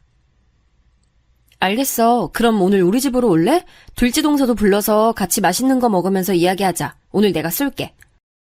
아니에요, 형님. 오늘은 저희 둘만 따로 만나면 안 될까요? 제가 긴히 드릴 말씀이 있는데 딱 형님께만 드리고 싶은 말씀이어서요. 평소에 셋째 동서가 그렇게 말한 적이 없어서 의아했지만 셋째 동서의 말투가 워낙에 진지해서 저는 뭔가 중요한 말을 하려나 보다 싶었습니다. 그래서 저는 셋째 동서가 하자는 대로 집 근처에 있는 카페에서 단둘이 만나기로 했습니다. 그렇게 기다리고 있으니 얼마 안 있어 셋째 동서가 카페로 찾아왔습니다. 카페에서 만난 동서는 어딘가 안절부절 못하더라고요. 그 모습이 걱정스러워서 무슨 일 있냐고 물어보니 동서는 자꾸만 몇 번이고 말끝을 흐렸습니다. 제가 성미가 급해 바로 퇴근을 하니까 결심한 듯 동서가 조심스럽게 입을 열었습니다. 그런데 셋째 동서가 하는 말들은 하나같이 믿을 수 없을 정도로 충격적인 말들이었습니다. 글쎄, 제 남편이 바람을 피우고 있다지 뭐예요. 형님, 저 농담하는 거 아니에요. 제가 이때까지 비밀로 하고 말씀을 못 드리고 있었는데 이렇게까지 도움받은 처지로 인간적으로 도저히 입 다물 수 없어서요. 둘째 형님, 아주버님이랑 바람을 피우는 사이예요. 그것도 꽤 오래됐어요. 동서, 그게 대체 무슨 말이야? 나 이런 장난 싫어하는 거 알잖아. 장난하는 거면 그만해. 셋째 동서의 말을 처음 들은 저는 셋째 동서가 둘째 동서와 제 사이를 이간질하려는 줄 알았습니다. 사실 셋째 동서가 둘째 동서와 제 사이를 이간질할 이유도 없었습니다만 너무 믿기 어려운 말인데다가 제가 아는 남편과 둘째 동서는 전혀 그런 사이로 보이지 않았기 때문이었어요. 그리고 그동안 남편에게서 받아온 믿음과 남편이 보여온 행동에서 다른 어떠한 이상 징후도 본 적이 없어서 더더욱 그런 마음이 들었죠. 제가 주저하는 낌새를 보이자 동서는 다시금 이렇게 말했습니다. 아니에요. 제가 이런 장난을 치려고 형님께 단둘이 보자고 했겠어요? 사실 저도 끝까지 말 안 하려고 했는데 형님이 이렇게 도와주시는데 제가 어떻게 입 닫고 있겠어요. 정말이에요, 형님. 사실 셋째 동서는 매사에 진지하고 장난이 없는 사람이라 장난으로 이런 말을 하는 건 아닐 거란 생각이 머리에 있었습니다. 그 말을 들으니 찻잔을 잡은 손이 저도 모르게 떨리더군요. 저는 차맛이 뭔지도 모른 채 한 모금 목을 축였다가 다시 동서에게 물어봤습니다. 그럼 내 남편이 둘째 동서랑 바람핀다는 게 정말이야? 동서는 그걸 어떻게 알았는데? 뭐라도 본 거야? 그렇게 확신해서 말하는 거라면 증거라도 있어야 되는 거 아니야? 안 그래? 그게 제가 가지고 있는 증거는 없어요. 하지만 형님, 제가 두 눈 똑똑히 보고 들은 게 있어서 말씀드리는 거예요. 믿어주세요. 그러면서 셋째 동서가 본인이 겪었던 일을 이야기해줬습니다. 이전에 셋째 동서는 둘째 동서랑 둘째 동서네 집에서 단둘이 티타임을 가졌다고 했습니다. 같이 한참을 웃으며 대화를 하던 도중 둘째 동서가 잠시 핸드폰을 두고 화장실에 갔었다네요. 셋째 동서가 할 일 없이 둘째 동서를 기다리고 있는데 동서의 핸드폰이 너무 울려서 우연히 핸드폰 화면을 뒤집어 봤다고 합니다. 둘째 서방님이 전화를 건 거라면 대신 전화를 받을 생각으로요. 그런데 화면에는 문자가 떠 있었는데 저장된 번호와 이름이 제 남편의 이름이었다는 겁니다. 그냥 문자인가 보다 하고 다시 핸드폰을 내려놓으려고 했는데 쓱 본 문자 내용이 누가 봐도 연인끼리 하는 대화 내용이어서 자기가 순간 둘째 서방님의 이름을 잘못 본 줄 알았답니다. 너무 놀란 셋째 동서가 다시 자세히 봤지만 분명 제 남편의 이름이었다는 거죠. 그런데 너무 집중해 본 나머지 둘째 동서가 돌아온 줄도 몰랐답니다. 화장실에서 돌아온 둘째 동서는 셋째 동서의 손에서 휙 핸드폰을 낚아채 가더니 핸드폰 화면에 떠오른 문자를 확인하고는 셋째 동서를 아무 말 없이 바라보더라는 겁니다. 셋째 동서는 평소에 알던 둘째 동서의 얼굴이 아니라 사람 하나 죽일 것 같은 눈빛에 당황한 나머지 그대로 빤히 바라보기만 했다더군요. 그런데 아무 말 없던 둘째 동서가 머쓱하게 웃더라는 겁니다. 누가 봐도 상황을 무마시키려는 웃음이었지만 셋째 동서는 거기서 물어보지 않을 수가 없었다고 합니다. 형님, 방금 그 문자 뭐예요? 그거 큰 서방님이랑 주고받은 대화 맞죠? 동서, 그냥 못 본 척 해줘. 별일 아니니까. 내가 이렇게 부탁할게. 동서만 입 닫고 있으면 우리 모두 아무 문제 없을 거야. 셋째 동서가 기가 막혀 어쩔 줄 몰라 하자 둘째 동서는 머뭇거리다가 몇 번이고 비밀로 해줄 수 없냐고 말하더라는 겁니다. 둘의 그런 사이를 묵인해야 하나 말아야 하나 고민하던 동서는 그냥 입을 다물기로 결정했다고 합니다. 왜냐하면 그때 그 일이 제가 남편과 결혼하기 전에 있었던 일이었기 때문이라고 하더군요. 그때 일 이후 셋째 동서 앞에서 둘째 동서가 본성을 드러내는 일이 잦아졌다고 합니다. 제 남편과 시시덕거리며 전화통화를 하기도 했다더군요. 동서는 제 남편이 결혼하고 나면 정신을 차릴 줄 알았다고 했습니다. 그런데 아직도 둘이 그런 짓거리 하는 것을 알게 돼서 제게 말을 할까 말까 많이 고민했다고 하더라고요. 저는 그 말을 듣고 정신이 아득해졌습니다. 하지만 한편으로는 셋째 동서가 잘못 알고 있는 게 아닐까 생각했습니다. 왜냐하면 저와 결혼하기 전이었으니 남편과 둘째 동서가 이제는 그런 해로운 관계를 끊어내고 정말 평범한 가족처럼 지내고 있을지도 모른다는 희망이 있었기 때문이었죠. 더욱이 제 눈으로 본 것도 아니니까 동서의 말을 믿을 수가 없었습니다. 그래서 저는 고민하다가 부탁했습니다. 일단은 알겠어, 동서. 내가 더 자세히 알아볼 테니까 이 일은 다른 사람에겐 말하지 말아줘. 알았지? 내가 다 알아보고 난 다음에 어떻게 할지 결정할게. 네, 알았어요, 형님. 저는 형님께서 제게 너무 잘해주셔서 숨기면 인간의 도리가 아니라고 생각해서 말씀드린 거예요. 이런 심란한 이야기 들려드려 죄송해요. 저는 동서의 사과를 듣는 둥 마는 둥 하며 자리를 파했습니다. 그리고 곧장 집으로 돌아갔어요. 셋째 동서와 카페에서 헤어진 뒤 어떻게 집으로 돌아왔는지도 잘 기억이 나지 않아요. 그렇게 골목길을 터덜터덜 걷고 있는데 공교롭게도 둘째 동서가 남편이랑 같이 집으로 돌아오고 있는 걸 딱 보고 말았습니다.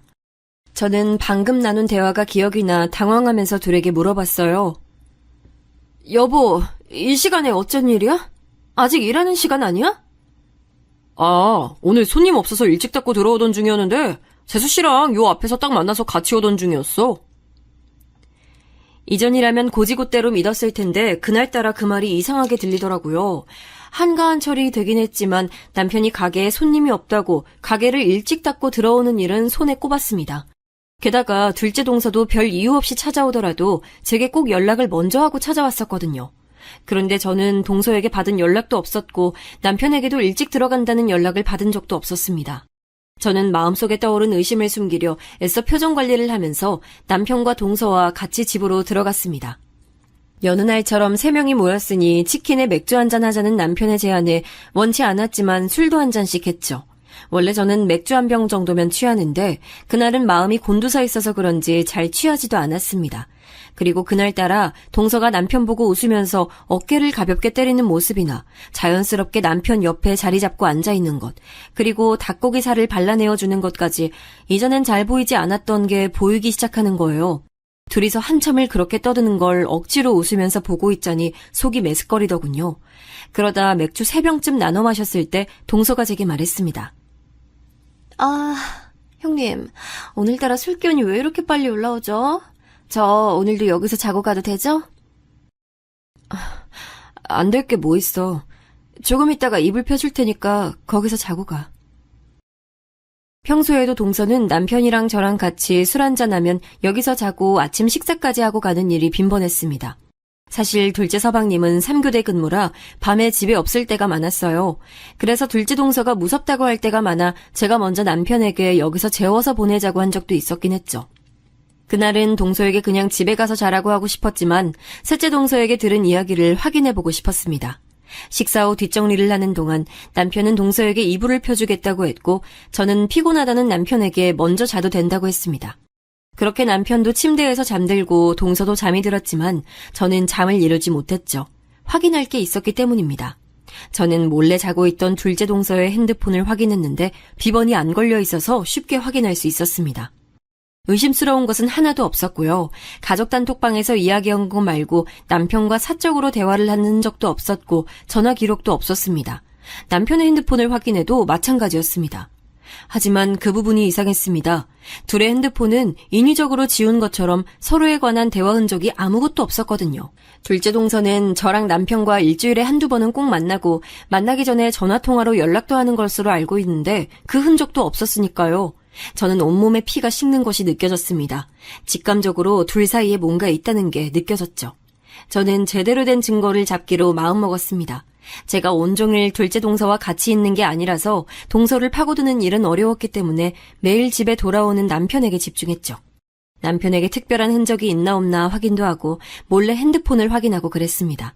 그러는 동안에도 저는 셋째 동서가 잘못 알고 있는 거면 좋겠다고 생각했죠. 사랑하는 사람을 계속 의심하는 것은 무척 괴로웠어요. 게다가 남편은 연인 시절에도 일체 의심스러운 행동을 한 적이 없었고 결혼 후에도 마찬가지였거든요. 그렇게 믿음직스러운 남편이 정말로 바람 피웠을 리 없다고 확인하고 싶었던 것 같습니다. 그래서 남편에게서 의심스러운 정황을 전혀 찾을 수 없을 때 저는 오히려 안도했습니다. 그래, 남편이 어떻게 자기 남동생 아내랑 바람을 피우겠어. 짐승이 아니고서야. 그러나 제 이런 믿음을 송두리째 무너뜨리는 일이 결국 발생했습니다. 어느 날 남편이 친구들과 술자리를 가지고 밤늦게 돌아왔어요. 술독에 빠졌다가 나온 듯이 엄청나게 취해서는 씻지도 않고 침대에 누워 자길래 옷이라도 갈아입히려고 벗기고 있었습니다. 그런데 바지가 양쪽으로 묵직해서 이게 뭔가 하고 꺼내봤더니 똑같이 생긴 핸드폰 2개가 나오는 거예요. 순간 이게 뭔가 싶어서 핸드폰을 양손에 들고 번갈아 보고 있었는데 갑자기 핸드폰 하나에 전화가 왔습니다. 핸드폰 화면에는 내 사랑이라고 떠 있었죠. 그때 저는 핸드폰 벨소리에 남편이 깰까봐 두 손에 핸드폰을 꽉 쥐고 거실 화장실로 뛰어나갔습니다. 핸드폰으로 오던 전화는 금방 끊어졌고 잠시 뒤 화면에 메시지가 떴습니다. 자기야, 잘 들어갔지? 오늘 너무 즐거웠어. 푹 자고 일어나면 연락해? 메시지를 본 순간 저는 이게 남편이 숨겨뒀던 핸드폰인 것을 본능적으로 알아차렸습니다. 남편에게는 제가 모르는 핸드폰이 한 개 더 있었던 거죠. 그동안 다른 흔적을 찾을 수 없었던 게 이유가 있었던 겁니다. 저는 떨리는 손으로 핸드폰을 살펴봤죠. 핸드폰에는 4자리 비밀번호가 걸려 있었어요. 거기서 저는 혹시 하는 마음으로 떠오른 번호를 눌러봤습니다. 놀랍게도 핸드폰의 잠금이 풀렸고 저는 그만 화장실 바닥에 주저앉아 울음을 터뜨렸습니다. 제가 누른 숫자가 뭐였는지 아세요? 바로 둘째 동서의 생일이었습니다. 남편과 저는 항상 핸드폰 비밀번호를 상대방의 생일로 해뒀어요. 그게 사랑하는 사람에 대한 애정 표시이며 예의라고 남편이 말했었는데 어떻게 이럴 수가 있을까요? 저는 화장실에서 한참을 숨죽이고 울다가 정신을 차렸습니다. 이때가 아니면 남편의 바람 증거를 더는 잡을 수 없을 것이라고 느꼈어요. 핸드폰을 확인해보니 둘이 나눈 대화 기록이 가득했습니다. 거기엔 둘째 동서의 이름을 부르며 사랑한다고 하는 남편의 말이 있었습니다. 저는 핸드폰을 부수고 싶은 마음을 꾹 참아가며 그걸 전부 제 핸드폰으로 사진을 찍어뒀습니다. 사진첩에는 둘이 놀러간 흔적이 가득했고 서로 뽀뽀하면서 찍은 사진까지 있었습니다. 제 핸드폰으로 사진들을 옮기며 살펴보는데 문득 사진 속에 익숙한 장소가 보였습니다. 그건 바로 우리 집 안방 침대였죠. 그걸 알아차린 순간 저는 숨을 쉴 수가 없었습니다. 사진이 찍힌 날짜를 확인해보니 딱 남편이 다리를 다쳐서 집에서 쉴 때더라고요. 둘째 동서가 자기가 남편을 챙겨주겠다고 했던 그때 말입니다. 저는 해일처럼 밀려오는 배신감에 미칠 지경이었죠. 저는 떨리는 손으로 마지막까지 둘이 찍은 사진들을 제 핸드폰으로 전송해두고 화장실에서 나와 안방으로 갔습니다. 그리고 잠들어 있는 남편 뺨을 사정없이 때렸죠. 뺨을 연속으로 4대 정도 때리자 남편이 놀라서 잠에서 깨서 소리를 질렀습니다. 아이, 대체 뭐 하는 거야? 왜 자는 사람 뺨을 때려?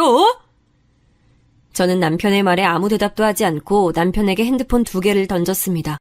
남편은 아직 잠에 취해 어리둥절해서 저와 핸드폰을 번갈아 봤습니다. 그리고 상황 파악한 듯 얼굴이 새하얗게 질리더군요. 그동안 둘째 동서랑 재밌었니? 아무것도 모르는 나 바보 만들면서 둘이 재밌었어? 저는 남편이 무슨 말이라도 해주길 바랬습니다. 하다못해 미안하다는 말 한마디라도 말이에요. 하지만 남편은 아무 말도 하지 않더군요. 저는 그런 남편의 얼굴을 빤히 바라보다가 방에서 나와 지갑과 핸드폰만 챙겨서 집에서 나왔습니다. 제가 나갈 때까지 남편은 나와보지도 않았습니다. 저는 그 길로 택시를 타고 친정으로 향했습니다. 친정으로 가는 동안 남편에게 계속 전화가 왔지만 받지 않았죠. 택시를 타고 가는데 내내 눈물이 흐르더군요. 제가 너무 우니 택시기사님께서 무슨 일 있냐고 울지 말라고 달래주실 정도였습니다. 그렇게 한참을 달려 친정에 도착해 집에 들어가니 부모님께서 깜짝 놀라서 달려나오셨어요. 제가 연락도 없이 온 적이 거의 없었으니까요. 부모님 얼굴을 뵌 순간 저는 품에 안겨 오열했습니다. 무슨 일이냐고 묻는 부모님 말씀에 우느라 대답조차 할 수 없었어요. 그렇게 저는 울다가 지쳐 잠들었고 다음날 일어나 보니 늦은 오후였습니다. 일어나서 핸드폰을 확인해 보니 남편에게 메시지가 와 있었습니다. 미안해, 딱 3글자였죠. 남편의 메시지를 보고 저는 정신 나간 여자처럼 한참 웃었어요. 어이가 없다는 심정이 딱 이거구나 느꼈습니다. 저는 남아있던 일말의 정까지 전부 사라지는 것을 느끼고 남편에게 이혼하자는 답장을 보냈죠. 그리고 부모님께 자초지종을 전부 말씀드렸습니다. 부모님은 제 얘기를 다 듣고 엄청나게 화를 내셨습니다. 아빠가 당장 남편을 찾아가서 다 뒤집어버리겠다는 걸 간신히 말리고 제가 할 테니 믿고 기다려달라고 했습니다. 그 후 저는 시어머니께 전화를 드려 뵙고 말씀드릴 게 있다고 했습니다. 그런데 시어머니께서는 이미 다 알고 계신다는 듯이 말씀하시더라고요. 그래, 동석이한테 얘기 다 들었다. 네가 뭔가 오해를 한 것 같은데 그러면 말로 풀어야지. 그렇다고 남편 뺨 때리고 집 나가는 아내가 어딨니? 네 이야기 들어줄 테니 우선은 만나서 이야기하자꾸나. 저는 전화로 들려오는 시어머니 말씀에 너무 기가 찼습니다. 아니, 오해라니요. 남편이 어떻게 말했을지 뻔히 보이는 듯 했습니다. 그때 시어머니께서 본인 하실 말씀만 하고 전화를 끊으시는 바람에 말대꾸 한번 못했네요. 덕분에 저는 더 일을 갈고 단단히 준비를 마치고 시댁으로 향했습니다. 시댁에 가니 남편과 둘째 동서 다 같이 있었어요. 제가 집안에 들어서니 남편은 무표정하게 절 바라보고 둘째 동서는 어색하게 고개를 돌리더군요. 제가 시부모님 앞에 앉아 인사도 하기 전에 시어머니께서 먼저 말을 꺼내셨습니다. 너 동석이가 사업 때문에 핸드폰 2개 만들어 놓은 걸 가지고 바람 피운다고 오해한 거라면서? 아내가 남편에 대한 믿음이 있어야지. 그렇게 작은 거 하나 가지고 화내고 남편 때리고 집 나가는 거 아니야. 지금이라도 동석이한테 사과하고 둘이 오해 풀고 다시 잘 지내라. 어머니, 이 사람이 제가 오해한 거라고 그래요? 그럼 결혼한 남자가 다른 여자랑 밤새도록 이야기하고 전화하고 껴안고 남의 집 안방에서 사진까지 찍었는데 그게 바람이 아니라 그냥 오해예요? 시어머니 말씀을 듣자마자 열불이 터지더군요. 저는 바로 준비해간 증거자료와 사진들을 전부 앞에 펼쳐놓았습니다. 이거 보세요. 이게 남편 다른 핸드폰에 있던 대화 기록이에요. 여기 이 이름, 이거 둘째 동서 이름 맞죠? 이거뿐만이 아니에요. 둘이 이러고 찍은 사진도 있어요. 어머님이 보시기에 이게 일반적인 가족 사이 같아 보이세요? 저는 둘이 껴안고 이불을 덮은 채 찍은 사진과 종이로 뽑아간 대화 기록을 내밀었습니다. 제가 내미는 사진을 보고 시부모님도 많이 놀라신 것 같더군요. 이게 정말이냐는 듯 시어머니께서 둘째 동서를 돌아보니 갑자기 둘째 동서가 울음을 터뜨리는 거 아니겠어요? 그리고는 둘째 동서가 갑자기 절 쳐다보더니 한마디 하는 겁니다. 형님, 정말 너무하세요. 이거 다 오해예요. 제가 미쳤다고 아주버님이랑 바람을 피우겠어요? 제가 저희 남편 얼마나 사랑하는데요. 이거 다 형님이 일부러 만드신 거죠? 이렇게 조작하실 정도로 제가 그렇게 싫으셨어요? 뭐? 조작이라고? 그럼 내가 가지고 있는 음성 파일 틀어보면 알겠네. 저는 둘째 동서의 말에 핸드폰을 꺼냈습니다. 다들 아시겠지만 요즘은 핸드폰 통화 내용이 자동으로 녹음되잖아요. 이전에 살펴봤던 남편 핸드폰 안에는 전화통화 중 자동으로 녹음되는 파일들이 그대로 남아있더군요. 그때 저는 혹시나 해서 그중 한두 개를 제 핸드폰에 보내뒀는데 이렇게 쓰게 될 줄은 정말 몰랐어요. 저는 모두의 앞에서 음성 파일을 틀었습니다. 그러자 바로 전화를 받는 남편의 목소리가 나왔어요. 다음은 둘째 동서의 목소리가 나왔죠. 둘이 아주 깨가 쏟아질 정도로 다정하게 통화하더군요. 그 내용을 듣자 둘째 동서의 얼굴은 새파랗게 질렸어요. 시부모님도 충격받으셨는지 아무 말도 못하시더군요. 설마 본인 목소리도 못 알아듣는 건 아니지? 왜? 이것도 내가 조작했다고 말해보지 그래? 제가 둘째 동서에게 쏘아붙이자 남편이 갑자기 제게 막 소리를 질러대더군요. 남의 핸드폰에서 마음대로 정보 빼내서 지금 이게 뭐 하는 짓이야? 당신 이거 명예훼손이야. 이렇게 사람 창피 주는 거 다 고속감이라고. 하, 창피? 명예? 아, 정말 웃긴다. 당신이 창피라는 걸 알아? 훼손될 명예라는 게 있긴 해? 지금 밖에 나가서 지나가는 사람 아무나 잡고 물어봐. 이런 상황에서 내가 한 짓이 더 큰 잘못인지 당신이 핀 바람이 더 큰 잘못인지? 분위기는 삽시간에 난장판이 됐습니다. 남편은 절 고소할 거라고 소리를 질렀고 둘째 동서는 자꾸 제 말이 거짓말이라며 울더군요. 시아버님은 동네 창피하게 이게 무슨 일이냐며 자리를 뜨셨고 시어머님은 충격 때문이신지 뒤로 넘어가려고 하셨고요. 제가 오늘 여기 온 건 진짜 오해를 풀고 이혼하겠다고 제대로 말씀드리기 위해서였어요. 당연히 이혼 소송 할 거고요. 동서한테도 상간녀 소송에서 위자료 청구할 거니까 그렇게 알고 계세요. 마지막 할 말까지 다 하고 시댁에서 나오는데 둘째 동서가 맨발로 달려나와 제 다리를 잡더군요. 형님, 제가 잘못했어요. 정말 제가 너무 잘못했고 다시는 이런 일 없게 잘할게요. 그러니까 제발 소송만은 말아주시면 안 될까요? 저 이 일 남편이 알면 이혼당해요. 저 이혼당하면 갈 곳도 없어요. 제발 소송만은 참아주세요. 네? 동서, 그럼 그런 일을 만들지 말았어야지. 이제까지 즐길 거 다 즐겨놓고 들키니까 잘못했다고 하면 누가 그걸 받아줘? 정말 이기적이네. 게다가 지금 이 상황에서도 나한테 죄송한다는 말 한마디 없고 본인 이혼당할까봐 그거 걱정만 하잖아. 나 소송 반드시 할 거야. 그래서 끝까지 갈 거니까 그렇게 알아. 저는 계속 저를 잡는 둘째 동서를 뿌리치고 시댁에서 나와버렸습니다. 동서가 바닥에 주저앉자 남편이 와서 동서를 부축해주는데 정말 속이 뒤집히더군요. 그 다음날 저는 모든 증거 자료를 취합해서 둘째 서방님의 직장으로 보냈습니다. 서방님은 아무 잘못도 없겠지만 둘째 동서를 생각하니 열불이 나서 얼굴을 마주하고 싶지 않더라고요. 그리고 저는 친정에서 머물면서 부모님과 같이 바로 변호사를 만나 남편에 대한 이혼 및 위자료 소송과 둘째 동서에 대한 상간녀 위자료 소송을 동시에 준비했습니다. 법원에서 받아주지 않겠지만 어디 한번 마음 좀 졸여보라고 위자료 액수도 아주 높게 적어서 냈어요. 며칠 뒤 소장을 받았는지 남편에게 연락이 왔습니다. 우리 어머니랑 아버지 네가 보낸 이혼 소장 받아보시고 잠도 못 자고 너무 힘들어하신다. 너 이런 사람 아니었잖아. 우리 그냥 협의 이혼으로 가면 안 될까? 남편 말을 들으니 머리가 돌아버릴 것 같았어요. 그럼 우리 부모님은요? 본인 부모님만 부모님인가요? 저희 부모님도 제가 울면서 친정에 왔던 날부터 이혼 준비하느라 변호사 만나러 다닐 때까지 잠도 잘 못 주무시고 제 걱정하느라 얼마나 고생하셨는데요. 네 부모님 잠 못 자고 힘들어하시는 게 내 탓이니? 인간으로 태어나서 인간 말종짓한 네 탓이지. 네 부모님이 걱정되면 나한테 전화하지 말고 그 시간에 잘 보살펴드려. 남편에게 한마디 하고 전화를 끊으니 바로 시어머니에게서 전화가 오더군요. 꼭 이렇게까지 해야겠니? 내가 잘 타이를 테니 다시 한 번만 생각해봐. 남자가 살다 보면 바람 한두 번쯤은 필 수도 있다. 그래도 다들 참고 살아. 그러니 너도 다시 한번 생각해봐라. 그래도 그동안 너한테 참 잘하지 않았니? 우리 동석이만한 남자가 또 없어. 아니요, 어머니. 세상 모든 남자가 바람 피우진 않아요. 그랬다면 시아버님도 피셨게요. 그리고 길 가다가 아무 남자나 잡아도 전부 남편보다 나을걸요? 저는요, 이제 남편의 어떤 것도 믿을 수가 없어요. 제 결정엔 변함 없을 테니까 다신 이런 전화하지 마세요. 저는 아직도 시어머님 말씀이 머릿속에 남아있어요. 어떻게 그렇게 말씀하시는지 모르겠더라고요. 제가 시어머니 딸이었어도 그렇게 말씀하셨을까요?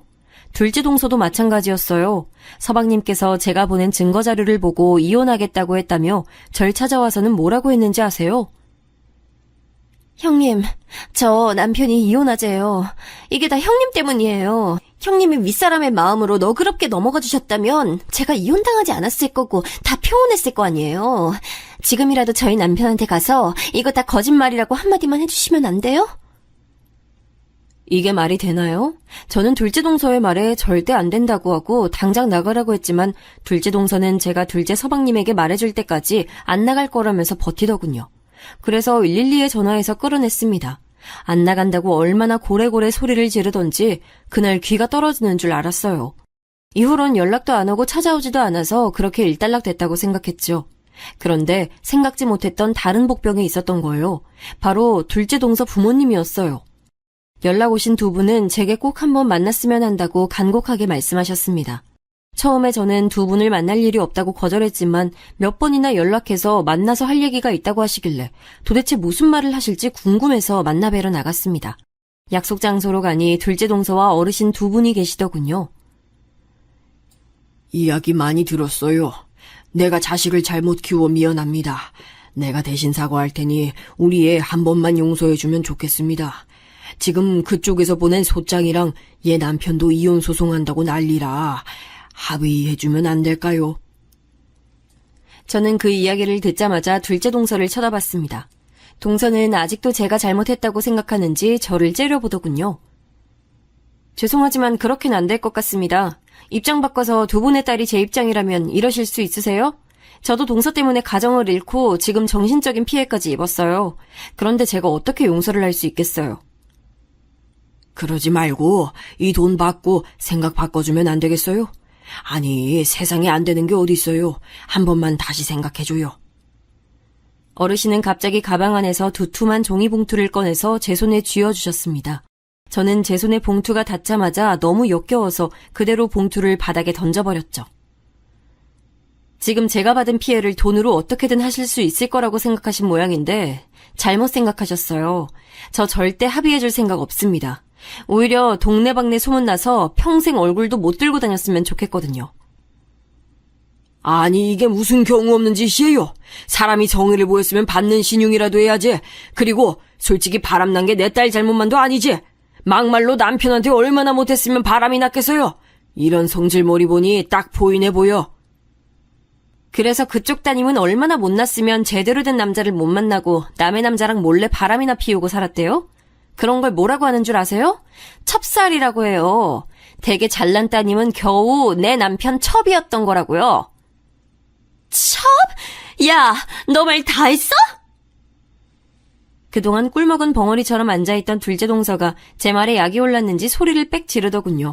저는 그러거나 말거나 할 말 다 했으니 간다고 말하고는 휙 나와버렸네요. 그렇게 나와 친정으로 돌아가는데 내내 두 어르신이 생각났어요. 딸을 위하는 마음으로 절 만나러 나오셨을 텐데 아마 원하시는 대로 되진 않으셨겠죠. 그런데 그게 정말로 딸을 위한 거였을까요?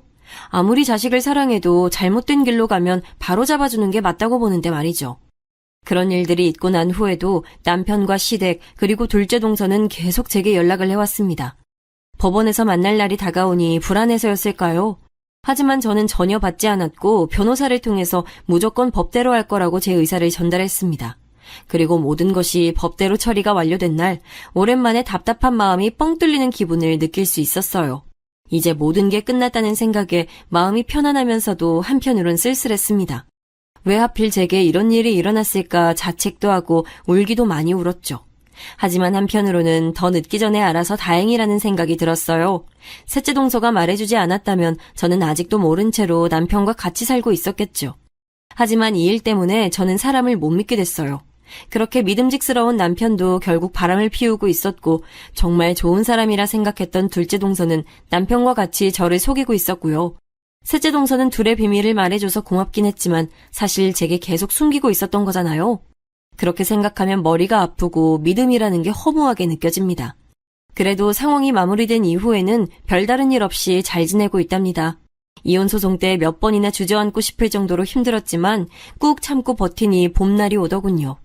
제 얘기 들어주신 모든 분의 가정에도 평화가 오길 기원하며 항상 행복하시길 바랍니다.